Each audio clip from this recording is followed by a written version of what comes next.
இந்த கிட்னி ஸ்பெஷலிஸ்ட்டுக்கு நான் டீச்சராக இருந்திருக்கேன். அதுபோக எனக்கு ஒரு யூனிக்காக வந்து அரசாங்க மருத்துவமனையில் அன்றைக்கு முதல் சேரும் பொழுது எம்பிபிஎஸ் முடித்தோடனே அது வந்து எனக்கு கொடுத்த அப்பாயின்மெண்ட் ஆர்டரில் Tamil Nadu medical service is please to appoint you அப்படின்னு என்னை கொடுத்தாங்க. அன்னைக்கு வந்து மெடிக்கல் சர்வீசஸ் அப்படின்னு இருந்த வார்த்தை இன்றைக்கி ஹாஸ்பிட்டல் இண்டஸ்ட்ரின்னு மாறி போச்சு. ஹாஸ்பிட்டல் இண்டஸ்ட்ரின்னு மாறின பிற்பாடு அங்கே வந்து ப்ராஃபிட் இஸ் த டார்கெட். லைஃப்பில் எல்லாருக்கும் பணம் தேவை.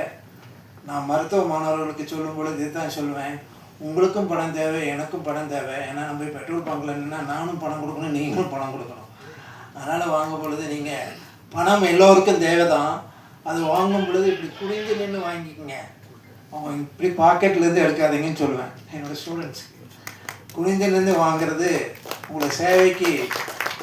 தஞ்சாவூர் மருத்துவக் கல்லூரியில் இருந்து நான் ஆரம்பத்தில் பணியாற்றிய பொழுது போகிற ஒவ்வொரு பேஷண்ட்டும் வெத்தலை பாக்கு பழம் ஒன்றும் இல்லைன்னா எலுமிச்சம்பழமாவது வாங்கி அரசாங்க மருத்துவமனையில் நன்றி சொல்லிட்டு போவாங்க. அந்தளவுக்கு அவங்களுக்கு சொல்லுவோம். மரியாதைக்குரிய டிஆர் பாலு அவர்கள் இருக்கட்டும், அவங்களுடைய குடும்பமாக இருக்கட்டும், மன்னை நாராயணசாமி அவர்களுக்கு வைத்தியம் பார்த்த அனுபவம் இருக்கிறது. அதே போல் மரியாதைக்குரிய புரட்சித் தலைவரின் துணைவியார் ஞானகி அம்மா அவர்களுக்கு வைத்தியம் பார்த்த அனுபவம் இருக்கிறது. மரியாதைக்குரிய கலைஞர் அவர்களுக்கு பார்த்த அனுபவங்கள் இருக்கிறது. எல்லாத்துக்கும் மேலாக மரியாதைக்குரிய சூப்பர் சார் அவர்களுக்கு கூட முதல் முறையாக அங்கே ராமச்சந்திரன் மருத்துவமனையில் அவர் டயலிசிஸ் ஆகும்போது நான் தான் அவருக்கு போட்டு இது எங்கேயும் நான் பொதுமேடையில் சொன்னதில்லை. என்னுடைய அடக்கத்தின் காரணமாக ஆனால் வந்து எல்லாத்துக்கும் நம்ம தேவைகள் எவ்வளவோ இருந்தாலும் இன்றைக்கி மக்கள் நலன் சார்ந்த பணியில் ஒரு முதலமைச்சர் என்னென்ன செய்யணுங்கிறத அண்ணன் வந்து தர்ம போராளி நாங்கள் சொல்லுவோம். தர்ம போராளி என்று சொல்வதற்கு எல்லாத்துக்கும் குரல் கொடுப்பதற்கு ஒருத்தர் இருக்காங்க. தர்மத்துக்கு குரல் கொடுக்கறதுக்கு போராளியாக இருந்தவர் தான் அண்ணன். அவங்க வந்து உண்மையிலே அவருக்கு சில குரல் கொடுக்கறதுக்கு எங்களை போன்றவங்களாம் வந்து நேரடியாக வந்து மேடைகளில் குரல் கொடுக்கறதுக்கு எங்களுக்கு மனதைரியம் இல்லை.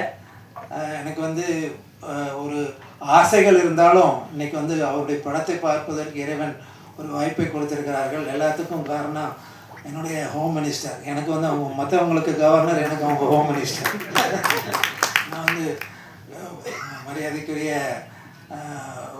சொல்லும்போது எல்லோரும் கேட்பேன், எல்லாருக்கும் நான் சொல்லுவேன், என் பேஷண்ட் சொல்லி சொல்லுவேன், சுகர் பேஷண்ட்டா, நீங்கள் ஐபிபி பேஷண்ட்டா, அவங்க எல்லாத்தையும் வந்து உங்கள் ஒய்ஃப் சொல்கிறது கேளுங்கன்னு சொல்லுவேன். என்ன சொல்லுவாங்க, நான் வந்து ஒரு தடவை சொன்னால் அவங்க வீட்டில் போய் உங்கள் ஒய்ஃப் 100 தடவை சொல்லுவாங்க. ஏன்னா வந்து உப்பு சாப்பிடாதுன்னு சொன்னால் உப்பு சாப்பிட அவங்க சொல்கிறது கேட்பாங்க. டாக்டர் சொன்னார்லன்னு கேட்பாங்க. நான் என்னென்னலாம் சொல்லணுமோ அதெல்லாம் வந்து உங்கள் ஒய்ஃப்கிட்ட அட்வைஸ் பண்ணிடுவேன். அதனால் அவங்க வீட்டில் அதை சொல்லுவாங்க. அதனால் மனைவி சொல்லை கேட்காத கணவன் இல்லை. மனைவி சொல்லை நீங்கள் கேட்டிங்கன்னா தான் நல்லா நம்ம நாள் வாழ முடியும். எல்லாருமே நீங்கள் எல்லாம் பெரும்பாலும் அதே எல்லாருக்குமே அந்த அனுபவம் இருக்கும்னு நினைக்கிறேன். எல்லாரும் அவங்க துணைவியாரின்னு சொல்லி கேட்டு வாழ பழகியவர்கள் தான் நல்ல ஆரோக்கியமாக இருப்பாங்க. அந்த மாதிரி ஒரு பொது மெசேஜை சொல்லி ஒரு புதிய அனுபவத்தை கொடுத்த இந்த மேடைக்கு நன்றி சொல்லி விடைபெறுகிறேன். நன்றி, வணக்கம்.